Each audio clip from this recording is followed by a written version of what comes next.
I, 46, became a brain surgeon while I was married to my wife, 40, for 20 years. I worked my way up from an intern as I went through school.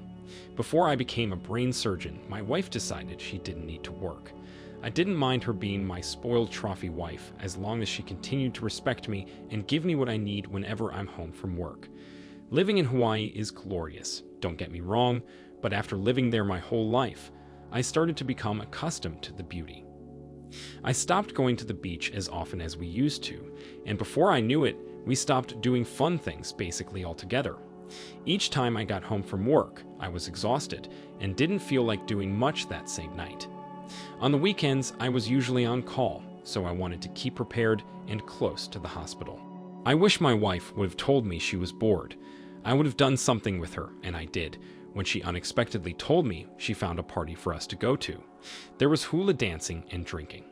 We did a little of both, and while we sat at the bar, I was sure we would have a deep conversation about where we were at in life and what each other needed.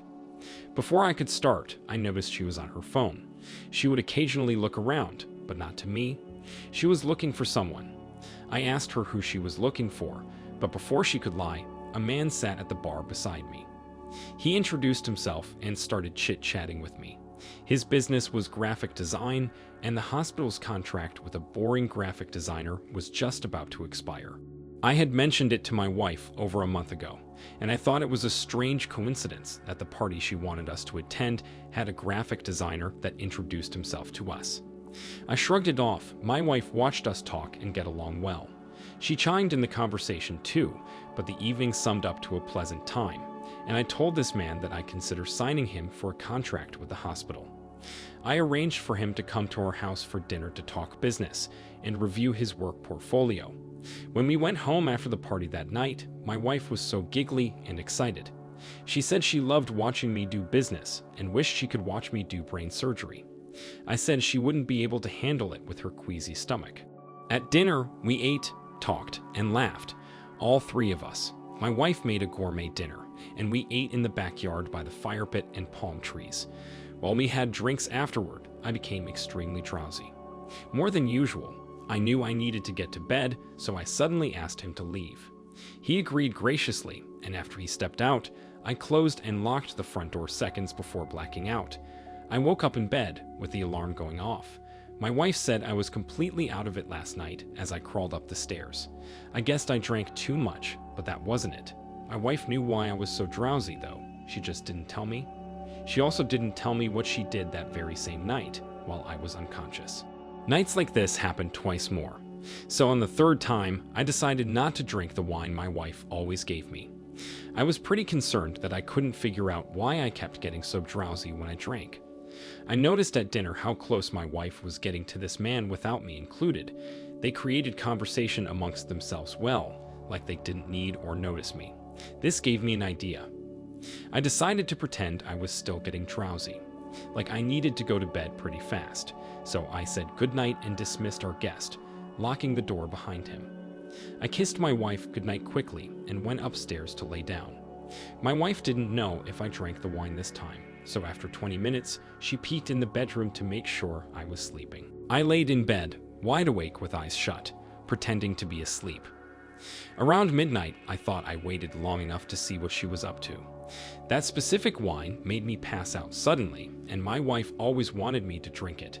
My heart was racing. I never snuck around my own house before.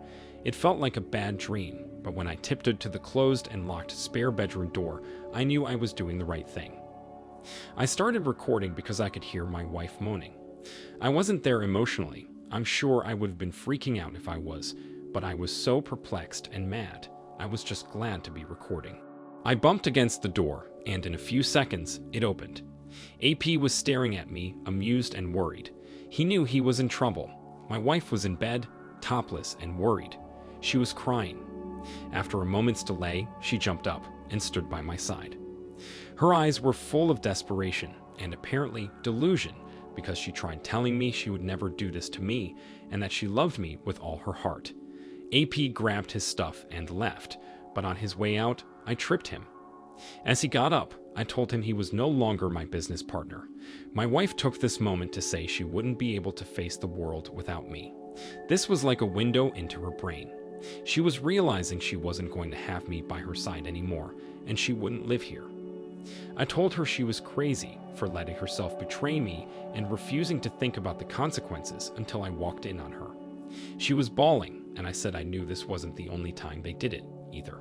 I straightforwardly asked her if she was giving me a specific wine for a reason. Her jaw dropped and she said no, but I searched the cabinets and found the one in question. I smashed it outside. I noticed AP was gone, but he forgot something. While my wife was protesting, I called AP. I told him he forgot to take his sleazy, recently divorced woman with him. He said he was on his way. I turned to my wife and told her how disappointed I was that our life together was over. I said I never wanted to lose her, but she chose him and went so far as to make absolutely certain I wouldn't wake up and catch them, except she never expected me to turn down the wine. She had a hard time packing. She just kept crying in defeat and blaming herself for being so incredibly stupid. I didn't correct her or offer any support. This was her life now. It was hard for me too, but I knew I deserved much better. AP arrived to take my ex and all her stuff. She was miserable. It was clear she didn't want this anymore, but how could I know? She lied so well. It turned out that losing her nice home and AP losing his business contract was harder to handle than they anticipated. Not only that, but living together just isn't the same or as exciting as sneaking it behind my back. AP kicked her out in less than 1 year. Of course, she tried to come back to me, and maybe another man would have taken her back, but I was done. I spent 20 years of my life with her, only to be betrayed and forced to start over. It's not fair, and I won't settle for it. OP, I am so sorry your wife of 20 years betrayed you. It sounds like she was talking to AP even before the party all three of you attended. She must have been crazy to plan all this out and be so determined to give you one particular drink. If there was anything that needed to change in the relationship, she should have communicated that with you. There's no excuse for allowing another man into her life, especially not for going behind your back as you slept or worked. You were working to save lives, while she went to great lengths to cheat on you. After being together for so long, she should have been smart enough to remain trustworthy. She deserved the misery she found, to balance out all the undeserved care and love. I'm proud of you for discovering the truth and refusing to forgive her. Thank you for sharing this story. I wish you all the best going forward. Now let's get into our second story for today. While on a vacation to the Bahamas, my wife of 4 years fell head over heels for someone else. It was the last thing I expected to happen. We were both so stressed about our daily lives that I assumed a vacation together would be exactly what we needed to grow closer together. Instead, it was exactly what she needed to forget about me. Dolphins are her favorite animal, and she always wanted to swim with them. That's what I arranged for her. We swam with the dolphins, and while doing so, she fell for the dolphin trainer. He stayed pretty close to her, out of 10 people, and I saw him touch her sides a few times, all on the pretext of dolphining. AP was living in a paradise, spending every day with her favorite animal, so when she looked at me, she saw a reminder of the boring life waiting for her back at home. Afterwards, I talked to her about it. I knew communication was the most important thing in relationships, even if it was going to be slightly awkward or upsetting. She told me she was jealous of him and wished she could be here every day around dolphins. I said life is the way it is. People don't get to choose the lives they have access to, but if she wanted to start pursuing this career, it wasn't too late. I woke up in the hotel room at 2 in the morning to find that she was gone. I was terrified. I checked outside, and our rental car was gone. She didn't leave me a note, so I figured she was trying to be sneaky and planned to be back before I woke up. I checked our family locator app and got an Uber to the address it showed. It was a very tall apartment building, with a screen to look up the person you were trying to reach. I still had his name from the dolphin class, so I found his apartment number and buzzed. He answered it in a few moments, way faster than anyone sleeping would have. I asked for my wife back and heard her voice in the background of the intercom. After a few moments, he said she was coming down. As soon as she got to me, she asked how I found her. I told her it wasn't important, but what was is her finding a way back home without me. She gasped, and I said I wasn't willing to pay for her way back to the US now that she was cheating on me, and I didn't want her to be my wife, either. She actually tried saying I wasn't being fair, that I should still care about her at least as a friend, even though she cheated on me. She asked how I could blame her if he's her dream guy. I told her I was a fool to believe she was my dream. I very angrily grabbed the rental keys out of her hand and got in. She nearly got her hand shut in the door from trying to stop me. I left her in the dust. Surprisingly, on the last day of vacation, I slept like a baby. I woke up to my ex calling me because she couldn't get in the hotel with the extra locks done. She said this mistake was just one moment of weakness. She swore she regretted getting his number and wished she just would have enjoyed the time she had with the dolphins, while looking to me as the man that made it happen. I said, "Yup," and hung up on her. I packed my stuff only and walked out to the car. She was harassing me while I packed up, but I didn't let it faze me, and I didn't let her stop me from leaving.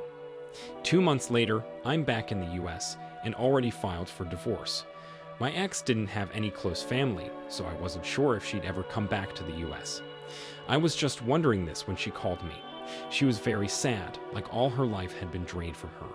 It was so sweet and satisfying to turn her down. I reminded her that she gave me up, even though I was the one that took her there so that we could grow closer and she could ride the dolphins. She didn't think of me at all. She was a selfish cheater that didn't deserve to have me or my help. She fell for another man while I was right there by her side. She even had the nerve to call him her dream guy, so yeah, I was just doing American men a favor by keeping her away. OP, I am so sorry you tried to do something nice for your wife by taking her on vacation, only for her to compare you to another man and actually choose him over you. You didn't deserve this, and I hope you know it wasn't your fault. I'm proud of you for everything you did. You found her, stood firm, took the keys, and got back to the US without her. After 4 years of marriage, she didn't deserve to have your care or love for another second. She should have been able to use some restraint and give you a little more respect. Just because she met a dolphin trainer doesn't mean you're suddenly less worthy of her affection. She's a terrible person, and I am glad karma served justice to her. Thank you all for taking the time to listen to today's stories. If you enjoyed listening, please feel free to like and subscribe if you haven't already. Also, comment below with your thoughts on what happened. Take care.